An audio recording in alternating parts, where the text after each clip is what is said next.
Gostaria de convidar você a abrir a sua Bíblia em Filipenses, capítulo 2. Filipenses, capítulo 2. Você que está em casa, pode abrir conosco. Filipenses, capítulo 2. Hoje nós vamos dar continuidade à nossa meditação, à nossa reflexão, à carta de Filipenses, com o tema Crescendo em Graça, descobrindo a alegria de seguir a Jesus. E hoje eu quero falar com vocês sobre o poder da cruz. Semana passada nós falamos sobre o Evangelho, e eu confesso a vocês que eu não encontro na palavra de Deus dois temas tão importantes quanto estes que nós estamos falando. Talvez não seja um tema novo, mas nós entendemos que falar sobre o Evangelho, colocar o Evangelho em primeiro lugar, é um tema importantíssimo para os nossos dias hoje. As pessoas têm colocado tantas coisas em primeiro lugar. Nós precisamos levantar essa bandeira, nós precisamos levantar este clamor e conclamar essa declaração: eu coloco o Evangelho em primeiro lugar, tudo pelo Evangelho, tudo para o Evangelho, tudo do Evangelho. E hoje, nessa mesma continuidade, tendo tudo a ver a cruz com a boa nova do Evangelho, hoje eu quero poder refletir com vocês sobre o poder da cruz. Você pode declarar comigo: há poder na cruz de Jesus. Há poder no nome de Jesus. Aleluia. E eu convido você, como eu disse, a abrir a sua Bíblia. Capítulo 2. Eu quero fazer uma leitura no versículo 8. Amém? E achando na forma de homem, humilhou-se a si mesmo, sendo obediente até a morte e morte de cruz. Pelo que também Deus o exaltou soberanamente e lhe deu um nome que é sobre todo nome, para que ao nome de Jesus se dobre todo o joelho dos que estão nos céus e na terra e debaixo da terra. Para que ao nome de Jesus se dobre todo o joelho dos que estão nos céus, na terra ou até mesmo embaixo da terra. Coloca a mão no seu coração, você que está em casa nos acompanha em oração. Vamos pedir que a palavra de Deus ela se torne revelada a nós. Ela é a verdade de Deus. O poder de Deus está na sua palavra. Não tem nada a ver comigo, não tem nada a ver com esse ambiente, tem a ver com o que Ele tem e com o que Ele quer fazer nessa noite nas nossas vidas. Pai, eis aqui diante de nós a Tua palavra, ela é a verdade, que ela venha como uma palavra rema aos nossos corações, que ela sirva para cada um de nós nessa noite, ou todos aqueles que estarão assistindo posterior a essa transmissão, que a Tua palavra ela seja alimento, que a Tua palavra ela seja uma espada, que a Tua palavra ela possa vir com poder e graça, transformando vidas, reestruturando, alinhando pessoas, aproximando pessoas do Teu plano e do Teu propósito, que a Tua palavra cumpra o propósito pelo qual o Senhor tem despertado o meu coração, para refletirmos sobre estes temas tão importantes para os nossos dias, em nome de Jesus, amém. Você pode dizer amém? Quantos estão alegres por estar na casa de Deus? Se você está alegre por poder estar assistindo a palavra de Deus aí, ouvindo a palavra de Deus em casa, compartilhe com os seus amigos, faz que nem o pessoal do canal do YouTube, né? Deixa o seu like, deixa o seu joinha, enfim, faça esse tipo de coisa, comente, compartilhe, fale daquilo que Deus está fazendo, daquilo que Deus está falando, ok? Então aqui nós temos falado acerca dessa carta aos Filipenses, em cima dessa temática, crescendo em graça. Nós entendemos quando aceitamos a Jesus, recebemos uma chamada de não apenas reconhecer a Jesus como alguém que pode nos abençoar, mas reconhecer a Jesus como Senhor e Salvador. E isso abre para mim e para você uma proposta de uma caminhada no Evangelho. Então Jesus, Ele é caminho, Ele é verdade e Ele é vida. Então Jesus não é uma proposta onde você dá um passo de fé e ali naquele passo de fé você fica estagnado.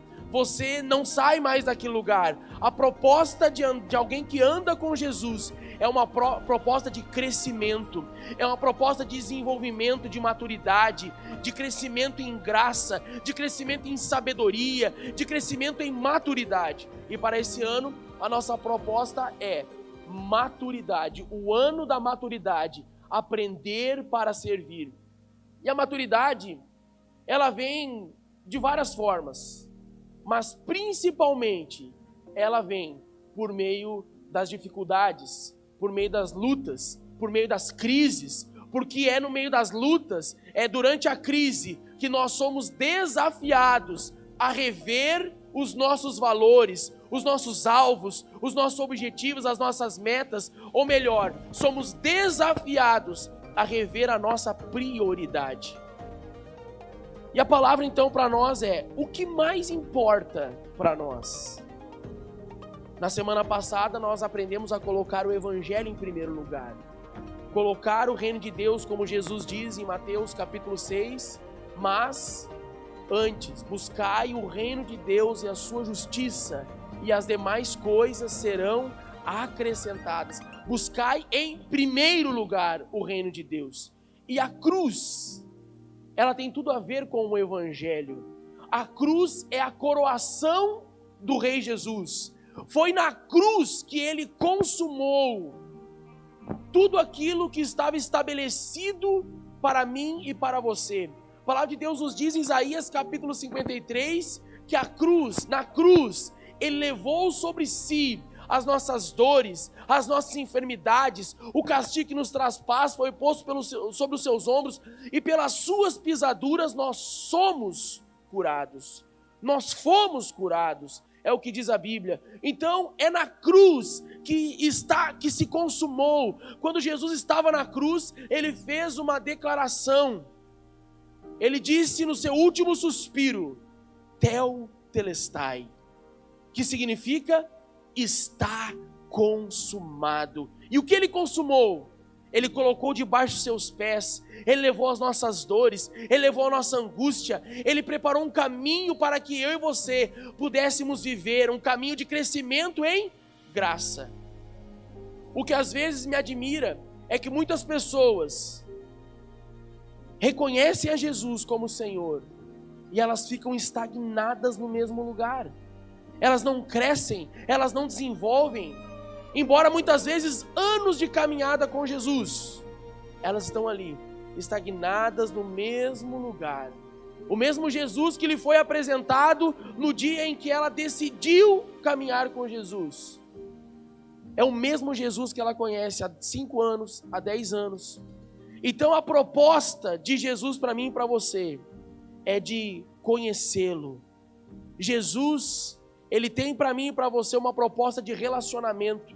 E nós vemos nos profetas, se não me engano, Oséias, ele declara: conheçamos e prossigamos em conhecer ao Senhor. Isso é crescer em graça. E aqui nós vemos que Jesus, Ele se dispôs a pagar um preço por mim e por você. Eu quero fazer uma análise e logo depois eu quero chegar a este preço que foi pago. E é interessante que Jesus, Ele pagou o preço, mas também disse que eu e você precisamos também pagar um preço. Então esse caminho da graça não é um caminho aonde você recebe um favor e eu e você não temos esforço algum a fazer. Esse caminho da graça não significa que aquilo que Jesus fez, nós cantamos aqui, mas em todas as coisas nós somos mais do que vencedores por meio daquele que nos amou. Alguém sabe onde está esse texto?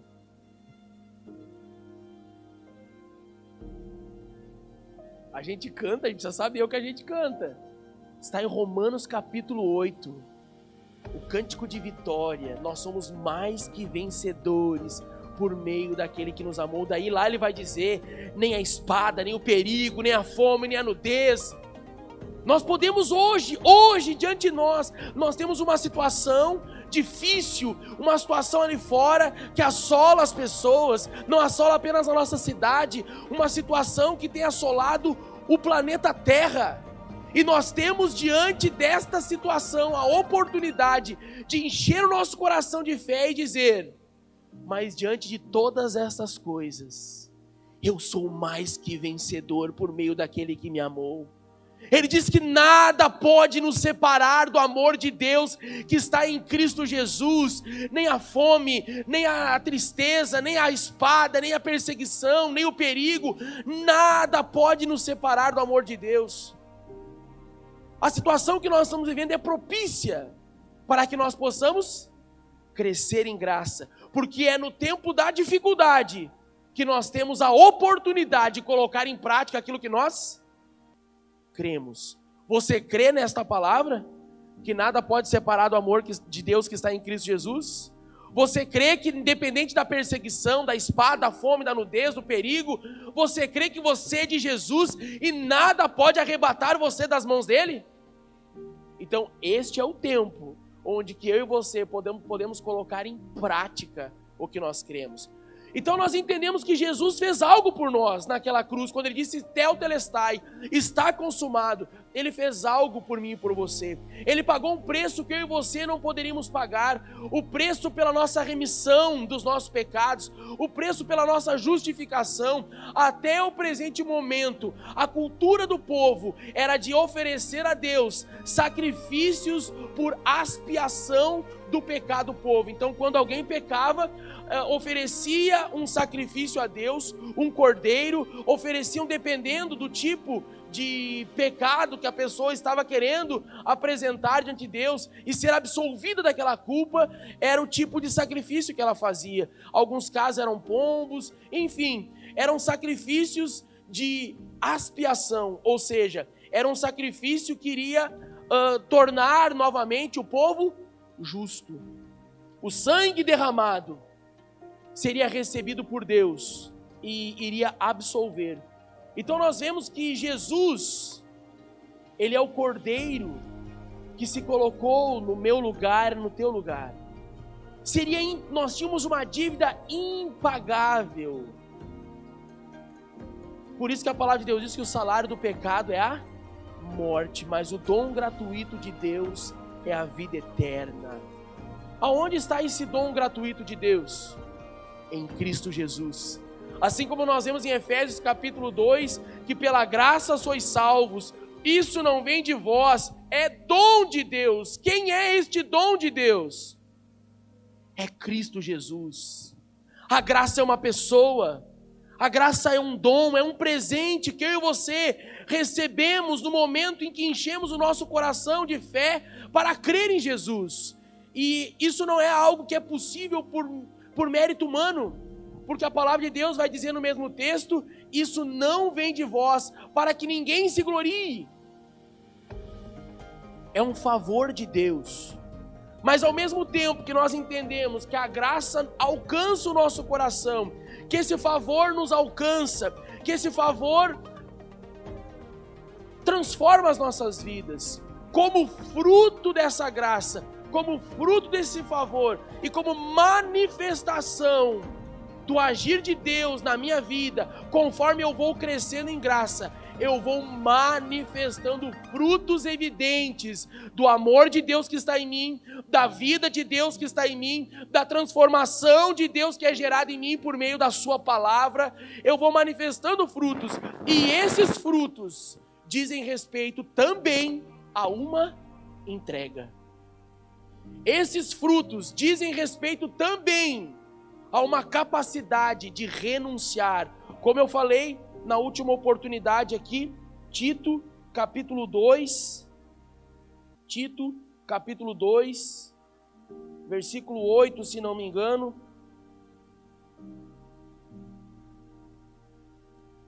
Não, versículo 11. Diz assim: porque a graça de Deus se mostrou salvadora a todos os homens. Se mostrou salvadora a quem? A todos os homens. Apenas para alguns? Não, a todos os homens. Paulo vai dizer em outros momentos que não há distinção entre judeu, grego, gentil, porque todo aquele que invocar o nome do Senhor será salvo. E aqui ele vai dizer, porque a graça de Deus se manifestou salvador a todos os homens. Ela nos ensina a renunciar à impiedade e às paixões mundanas e a viver de maneira sensata, justa e piedosa nesta era presente, enquanto aguardamos a bendita esperança. Qual é a nossa bendita esperança? Qual é a nossa esperança? Apenas a volta de Jesus? A volta de Jesus e o estabelecimento definitivo do seu reino. E a palavra de Deus diz que esse reino será um reino de paz. Não é um reino de paz natural, como um país que não vive em guerra. É um reino de paz interior. Lá não vai haver choro, não vai haver dor, não vai haver lágrimas, não vai haver nenhuma dessas situações que nós vemos assolando o mundo hoje. Como casos de abusos, casos de assassinatos, situações que às vezes a gente olha e a gente diz, meu Deus, é possível uma pessoa fazer uma coisa dessas? O pecado, ele tem produzido resultados tão degradantes na vida das pessoas, resultados que a gente olha e diz, isso é um ser humano que fez isso. Mas a palavra de Deus diz que Ele veio para nos dar vida, e vida em abundância.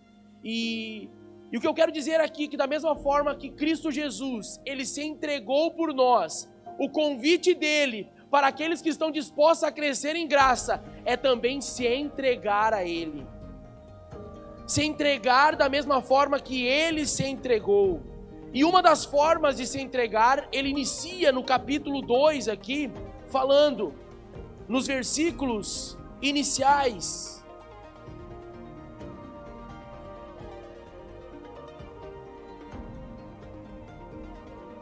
Eu quero ler nessa Bíblia, na NVI, diz: se por estarmos em Cristo nós temos alguma motivação, versículo 1 do capítulo 2 de Filipenses. Se por estarmos em Cristo nós temos alguma motivação, alguma exortação de amor, alguma comunhão no Espírito, alguma profunda afeição e compaixão, completem a minha alegria, tendo o mesmo modo de pensar, o mesmo amor, um só Espírito, uma só atitude. Não façam por ambição, ou não façam nada por ambição egoísta ou por vaidade, mas humildemente considerem os outros superiores a vocês mesmos. Cada um cuide não somente dos seus interesses, mas também dos interesses dos outros. O que ele está falando aqui? Ele está falando de uma capacidade de se entregar pelo próximo. Ele está falando nesses versículos aqui de um dos principais fundamentos do cristianismo, a unidade do corpo. Os principais fundamentos do cristianismo: há uma só fé, um só Deus e Pai, um só batismo e há um só corpo. Não existe, embora hoje nós temos diversas denominações, fazemos parte de um só corpo. O corpo de Cristo, que o apóstolo Paulo, em várias das suas cartas, ele vai alinhar e tratar esta unidade do corpo. Ele diz que esse corpo ele deve estar bem ajustado, unido, ligado pelo auxílio de todas as juntas. Nós vemos o apóstolo Paulo, o escritor de Filipenses aqui, lutando e trabalhando para proporcionar a unidade no corpo. Porque se o corpo de Cristo não estiver em unidade, sabe o que ele faz? Ele se sacrifica um ao outro. Um satanista, em uma oportunidade, quando foi ser evangelizado por um grande evangelista no avião, o evangelista não sabia que ele era um satanista e nem o satanista sabia que ele era um evangelista. E os dois sentaram um do lado do outro. E quando os dois estavam propensos a um evangelizar o outro, e aí o homem de Deus, ele saltou na frente e disse: eu quero te falar de uma esperança, eu quero te falar de um amor, eu quero te falar de um plano, de um projeto. Aí ele disse: eu também gostaria de te falar de um plano, de um projeto. Ele disse: mas me fale você primeiro. E aí então o homem de Deus começa a falar acerca do poder da cruz, acerca do sacrifício de Jesus, que ele se entregou por amor, para redimir um povo, independente da sua cor, independente da sua raça, e independente dos seus pecados. A cruz, ela diz para mim e para você, na verdade a cruz não diz, a cruz grita para mim e para você: há sangue suficiente para perdoar os teus e os meus pecados. E o homem pregava essa palavra com autoridade, e aquele outro homem, ele ficou admirado com a coragem, com a ousadia, com a intrepidez como aquele pregador discorria aquelas palavras. E ele então diz: eu fiquei admirado, você, muito boa as suas colocações, porém eu gostaria de fazer uma observação. Você é cristão, e uma observação que eu gostaria de fazer aos cristãos é que eles fazem parte de um mesmo exército e são os únicos que entre si se degladeiam. São os únicos que entre si atiram uns nos outros. São os únicos que entre si ferem-se uns aos outros, machucam-se uns aos outros. Então o que o apóstolo Paulo está fazendo aqui? Tratando um problema muito evidente na igreja, a questão da unidade, ou a falta da unidade. E ele diz, essas informações que ele nos traz aqui, nos primeiros versículos: se por estarmos em Cristo, ele diz: irmãos, nós estamos em Cristo, amém? Nós estamos crescendo na graça, amém?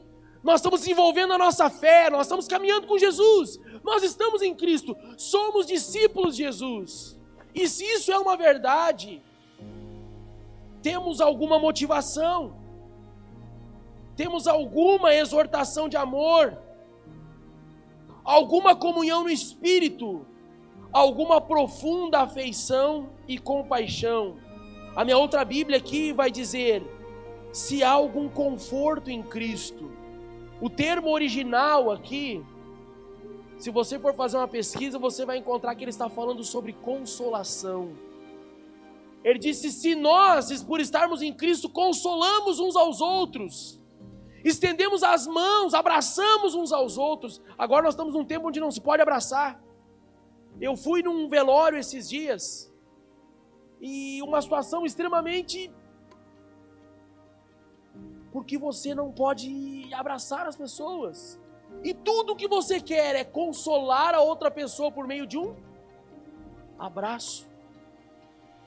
Poder demonstrar por meio do toque, por meio do contato, o quanto você está se entregando junto com ela naquela situação. E então é isso que ele está dizendo: se nós estamos em Cristo, nós consolamos, alguma motivação, algum consolo, palavras de ânimo, palavras de incentivo. A pergunta que eu faço para você nessa noite: você tem se sentido animado ou motivado? Mas não é aquela motivação que a gente vê nos Instagram da vida, arrasta para cima, ou aquela questão: se você não descobriu algo interessante ainda, eu vou te contar. Não é essa a motivação natural da alma, da carne. Estamos falando de um consolo de Deus, que você sente que o próprio Cristo está com você naquele momento de dor, naquele momento de sofrimento, naquele momento de perda, ou até naquele momento de crise e adversidade.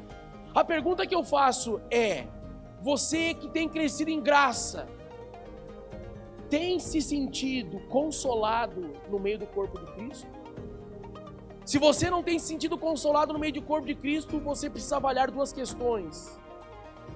Ou você está andando sozinho, você precisa estar perto de alguém. Você precisa levantar a mão e dizer: ei, eu estou aqui, eu sou irmão na fé, eu quero caminhar com alguém, eu quero compartilhar de Cristo com alguém, eu quero aprender com alguém. Isso chama-se humildade. Então a primeira coisa que às vezes a gente observa, que a pessoa pode estar andando sozinho, e também a gente observa que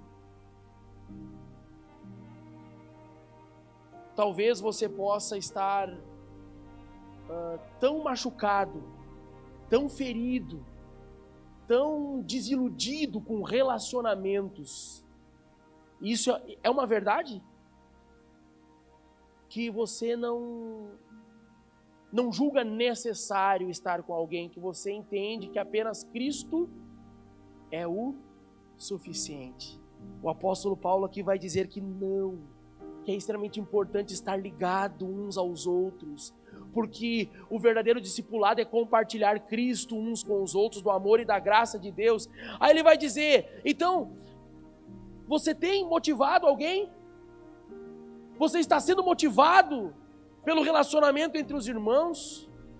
Eu costumo dizer para os irmãos: ei, liga pelo menos. Liga pelo menos. Diz: oi, eu estou vivo, eu estou aqui, ora por mim. Alguém pode dizer assim: sei, mas ninguém me liga, ninguém me percebeu. É o que ele está tratando aqui, que nós precisamos cuidar uns dos outros, motivar uns aos outros. Às vezes é uma falha daqueles que cresceram mais na graça. Cresceram tanto na graça, estão tão cheios da graça, que às vezes não conseguem perceber a desgraça daqueles que estão mais abatidos, daqueles que estão mais fracos. Aí ele vai dizer: alguma exortação de amor. Como que a exortação ela se desenvolve? O que é exortação? É correção. De que forma que a exortação ela é desenvolvida no meio do corpo? Por meio do relacionamento. Então, se há alguma exortação, essa minha tradução vai dizer alguma consolação de amor, se há alguma comunhão no Espírito, é a outra parte, e se alguns entranháveis afetos e compaixões. Se você for pesquisar essas duas palavras, o entranháveis afetos, ele fala das entranhas, literalmente, ele está falando aquele amor que vem lá de dentro, aquele amor que consome, aquele amor de mãe para com o filho, que quando o filho sofre, quando o filho cai, quem é que é pai? Se você está em casa, é pai, você sabe do que eu estou falando. Sabe quando o seu filho está andando de bicicleta, ele cai, assim, rala o joelho, o que acontece com a mãe? A mãe sente a dor junto, a mãe diz: ai, meu bebê, ele pode ter 25 anos e ele vai ser o bebê da mamãe. Tropeçou o bebezão, sabe? Ai, meu bebê. É desse amor que ele está falando, esse sentimento que vem lá das entranhas, que dói na alma, esse sentimento que se entrega. Então, quando ele está escrevendo aqui nesses primeiros versículos que nós lemos, ele está fazendo uma defesa muito específica sobre a importância dos relacionamentos, a importância da comunhão, a importância de estar com pessoas que podem te consolar, que podem te confortar, pessoas que podem compartilhar de Cristo, como ele diz aqui, uma comunhão no Espírito. Quando você compartilha com alguém uma situação e a pessoa ela não está no mesmo espírito que o seu, você compartilha uma dificuldade com um amigo do trabalho, uma amiga do trabalho, ela não está no mesmo espírito que você, porque ela não está cheia do Espírito Santo, ela pensa na naturalidade humana, e aí você diz: ah, pois é, eu estou lá com meu marido passando uma dificuldade, eu não sei o que vai ser. Aí ela pega e solta, ela diz: é verdade, o homem é tudo igual, o homem não vale nada, e começa a liberar. Aí se você fala com uma pessoa que está num Espírito de Deus, ela vai dizer: o seu marido tem jeito, o seu marido, sabe por quê? Porque na cruz tudo pode ser transformado. Há poder na cruz para transformar qualquer pessoa. E ela vai começar a ministrar da transformação de Deus que vem por meio do poder do Evangelho. Então vai tirar os teus olhos do problema. Nós precisamos desses relacionamentos saudáveis entre nós, que edificam. E quando há edificação, há crescimento em graça. Amém? E aí ele vai dizer: não façais nada por contenda ou por vanglória, mas por humildade. Cada um considere os outros superiores a vocês mesmos. Não atente cada um para o que é propriamente seu, mas cada qual também para o que é dos outros. Dar importância para aquilo que os outros estão vivendo, para aquilo que é do outro. Colocar o outro em primeiro lugar. Não nos refresca a memória acerca do maior e grande mandamento? O que Jesus diz?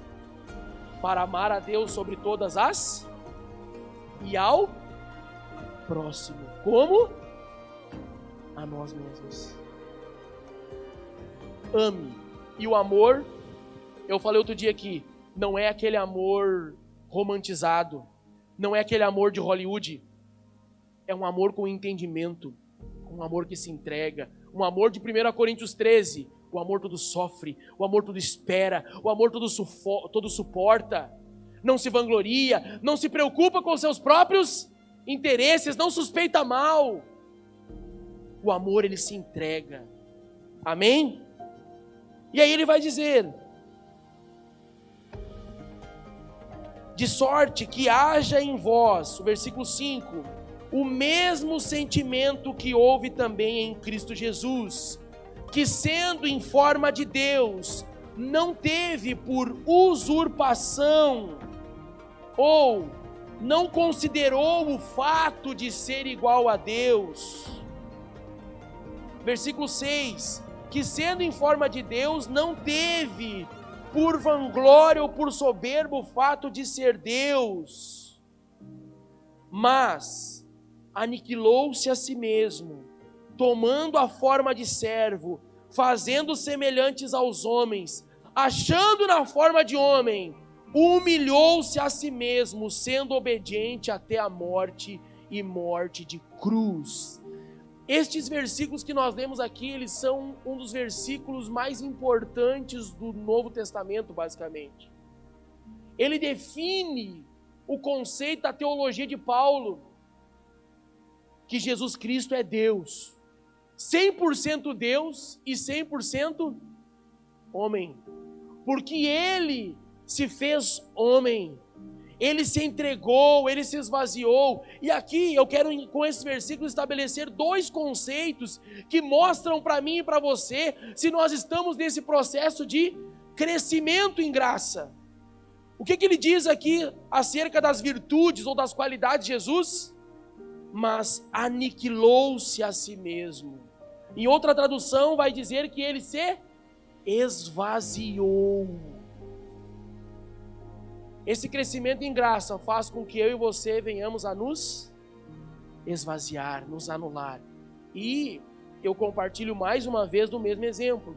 O que os pais fazem pelos filhos? Chega uma fase da vida que os pais não trabalham mais para si. Os pais trabalham pelos filhos, para poder dar o melhor para os filhos. É uma entrega. A mãe... o pai acorda de madrugada, e é os filhos, e aí quando chega uma fase da vida que os filhos cresceram, os pais, aleluia, louvado seja o Senhor, está cumprida a minha tarefa. Por quê? Porque, irmãos, até uma certa idade, é uma entrega total. E assim, depois deles grandes, os pais vão continuar se preocupando. Onde é que está? Se está com frio? Se está dirigindo? O filho já tem mais de 18 anos, vai viajar, o pai fica lá aflito. Meu Deus, será que ele está dirigindo com segurança? Meu Deus, onde é que ele... Essa entrega Sabe essa entrega que não dá sossego? Aquele senso de responsabilidade. Eu e você, quando crescemos em graça, somos chamados para ter um senso de responsabilidade referente ao corpo de Cristo. O meu irmão é importante, eu tenho que cuidar dele, eu tenho que amá-lo, eu tenho que suportá-lo, eu tenho que defender ele, eu tenho que orar por ele. Então aqui ele está dizendo que ele, Cristo, e o versículo 6 diz: tende em vocês, o 5, em vocês o mesmo sentimento que houve em Cristo. Que sentimento foi esse? De entrega. Ele se esvaziou, ele se aniquilou. E qual foi o outro sentimento que houve nele? Versículo 8: e achando na forma de homem, ele humilhou-se. Nós recebemos da sociedade um conceito de humilhar-se. O conceito que nós recebemos da sociedade de humilhar-se é que humilhação é igual a vergonha. Sim ou não? Que você se humilhar, que você baixar a cabeça, que você ficar calado. Eu cresci ouvindo meu pai dizer: não fique quieto. Se alguém falar alguma coisa, a forma do meu pai falar, se alguém desaforar você, não fique quieto. Te defenda, seja homem, abra sua boca. Aquela ideia, se você apanhar na escola, apanhe em casa quando chegar em casa.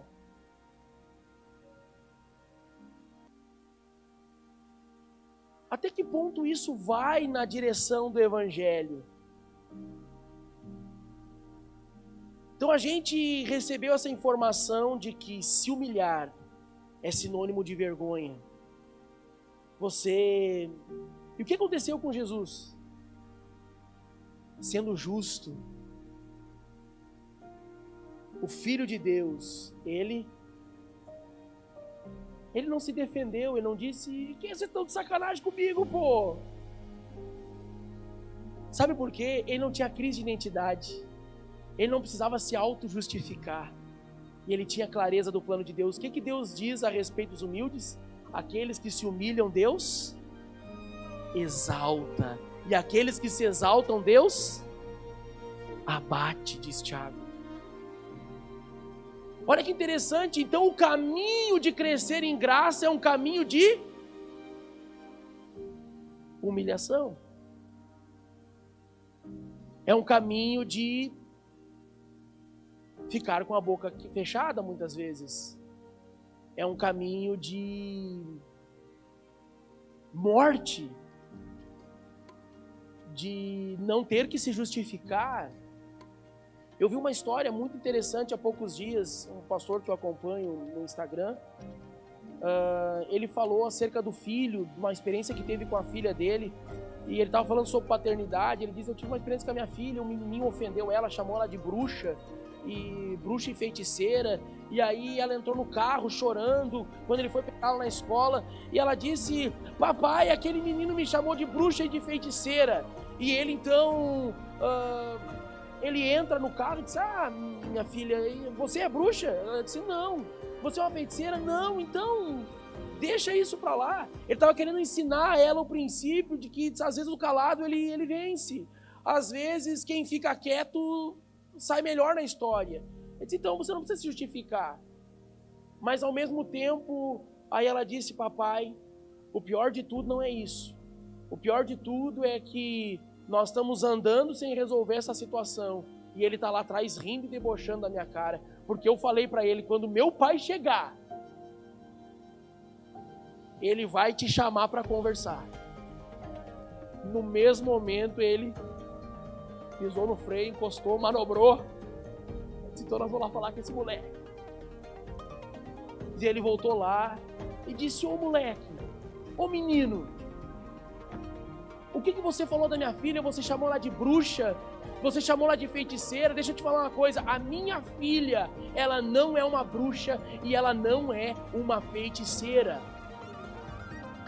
Você está falando algo que não é verdade. eu conheço a minha filha é uma bênção, a minha filha é uma princesa. Ele começou a liberar palavras de afirmação sobre ela. E por que eu compartilhei essa história? Porque a pessoa que se entrega, a pessoa que se humilha, e o conceito, a aplicação que ele estava falando sobre paternidade é: quando você não se justifica, quando você não se defende a si mesmo, você tem um pai que vai honrar você, que vai voltar lá atrás e vai dizer: não, meu filho não é um feiticeiro, meu filho não é um bruxo, meu filho não é um mentiroso, meu filho não é um ladrão. Deixe que Deus proteja você. A partir do momento que você tenta levantar a sua voz e dizer: não, isso não está certo, fizeram algo errado contra mim, isso não está certo, você está se defendendo, você está tirando a oportunidade de poder ver, de você mesmo, de poder ver o próprio Pai do céu trabalhando em teu favor. Por acaso não foi assim com Jesus? O que diz aqui? Que seja o mesmo sentimento de vocês. Ele se entregou, ele se esvaziou, e a continuidade do versículo diz que ele tinha uma qualidade: sendo obediente até a morte, e morte de cruz. Jesus foi obediente. É isso aqui que ele está pedindo de nós. E ele quer que eu e você sejamos obedientes. Se você for olhar a sua Bíblia em João capítulo 8, João 8, 28 ou 29, vamos lá, rapidinho. 27.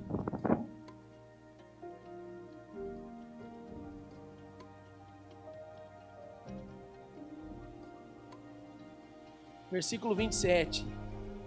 Ninguém entendeu nada, né? Só quem está na técnica que a gente se procura. 27 diz: eles não entenderam, aí ó, só profético aí, gurizada. Eles não entenderam que lhes estava falando a respeito do Pai. Então Jesus disse: quando vocês levantarem o Filho do Homem, saberão que eu sou, e que nada faço de mim mesmo, mas falo exatamente o que o Pai me ensinou. O que Jesus está dizendo aqui? Eu não vim para fazer a minha vontade, mas a vontade do Pai. Em situação adversa, em situação de angústia, em situação de sofrimento, Jesus, percebendo que era iminente a sua crucificação, Jesus ele vai ao Getsemane com seus discípulos, ele ora: Pai, se possível passa de mim esse cálice, mas contudo seja feita a tua vontade, não a minha. Mateus capítulo 26. Seja feita a tua vontade. Você vai ver em vários momentos Jesus dizendo: eu vim, eu faço tudo, eu não faço nada em mim mesmo. Tudo que eu faço aquilo que eu vejo o Pai fazer. Jesus tinha uma característica de obediência, e ele foi obediente até o fim. Ele está nos chamando a trilhar esse caminho de obediência.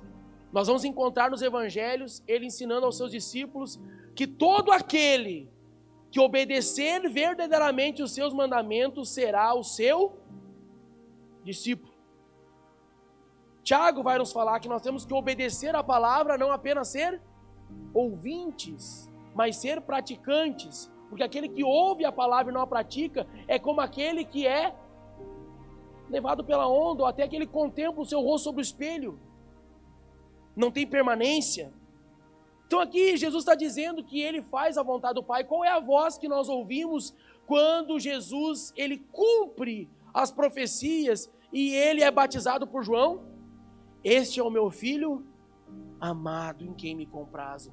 Se você está nesse processo, crescendo em graça, se você permite que o Espírito Santo gere em você essa disposição de ser humilde, você vai ver a grandeza de Deus em trabalhar em seu favor. Você vai ouvir a voz do Pai de forma grandiosa: este é o meu filho amado. Você vai ver Deus honrar você. Tão somente confie, tão somente descanse, tão somente seja obediente àquilo que você entende da palavra. Creia e obedeça.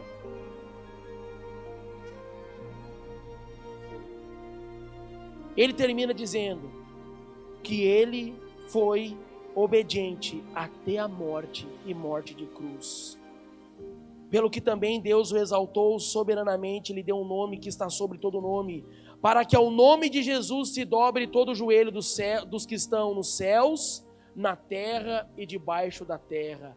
Um dia, todo joelho irá se dobrar a Jesus Cristo. Os ateus, eu não conheço, vai se dobrar.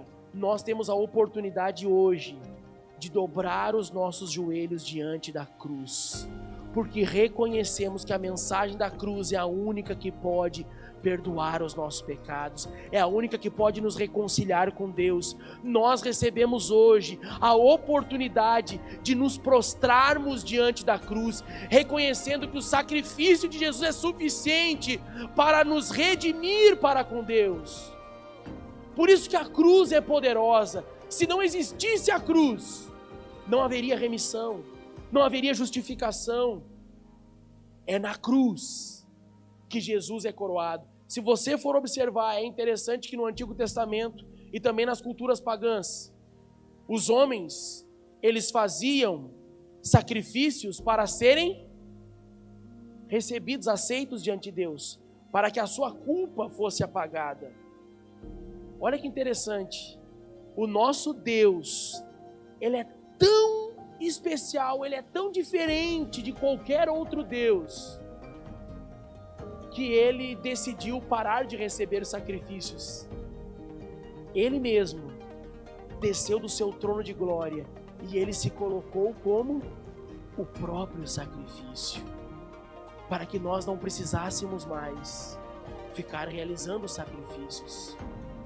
E na cruz, a palavra de Deus aqui diz que ele recebeu um nome que está sobre todo nome, para que toda língua confesse que Jesus Cristo é Senhor. Jesus foi coroado na cruz como Rei. Jesus não é na cruz, ele não se apresenta apenas como Salvador, para perdoar os nossos pecados. A insígnia que tinha sobre a cruz, este é o Rei dos judeus. Mas ele não é só Rei dos judeus, ele é Rei sobre todo aquele que nele crê. Nós precisamos não apenas crer e declarar isso, mas nós precisamos viver essa realidade todos os dias. Jesus reina sobre mim. Da mesma forma que ele fez a vontade de Deus, ele diz: eu reino sobre todos vocês, porque foi-me dado um nome que está sobre todo o nome. Sejam vivos, mortos, anjos, demônios, eu sou o Rei dos reis e o Senhor dos senhores. Então eu e você precisamos manter o nosso coração em submissão a Jesus Cristo, submissão à sua palavra. Então não é mais o que eu quero, não é mais o que eu acho, não é mais o que eu penso, não é mais a minha vontade, mas é a vontade do Rei dos reis. Eu não me movo mais pelo meu sentimento, eu não me movo mais pela minha vontade, mas eu me movo pela vontade do Rei da glória, porque ele comprou esse direito na cruz. Então crer em Jesus e crescer na graça não é apenas reconhecê-lo como Senhor, mas é se colocar debaixo desta autoridade. Eu sirvo a um rei, e este rei não diz respeito a um reino terreno aqui da terra. O nosso rei não diz respeito a um poder humano, carnal. Então, embora a gente às vezes fica preocupado com o que vai acontecer com a terra, com os governos mundiais, com aquela questão de, meu Deus, olha lá, a ordem mundial e essas coisas todas, que eu tenho um rei que está sobre todos esses governos. Ele é o Rei dos reis, o Senhor dos senhores, e aquilo que ele decretou vai se cumprir. Eu estou seguro nas suas mãos. Pode se levantar rei, pode se levantar o anticristo. Eu sou deste rei, totalmente desse rei. Você pertence a este rei? Você está debaixo dessa autoridade? Então você não vai ser enganado nem pelo mundo, Você não vai ser enganado por governos, porque você pertence a esse rei. É o Espírito Santo que testifica no meu e no teu coração que nós verdadeiramente somos filhos de Deus. E este reino não é um reino de servos, é um reino de filhos, que tem o mesmo DNA do Pai, que tem a mesma natureza do Pai, que andam e se movem assim como Jesus. Seja o sentimento de vocês o mesmo sentimento que houve em Cristo Jesus. Eu quero fazer a leitura de mais um texto e nós vamos encerrando. Colossenses capítulo 2. Eu vou fazer algumas referências aqui para você poder ler em casa. Vai ficar como dever de casa, ok?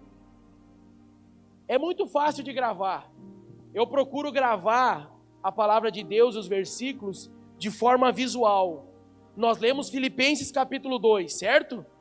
Leia Efésios capítulo 2 e leia Colossenses capítulo 2.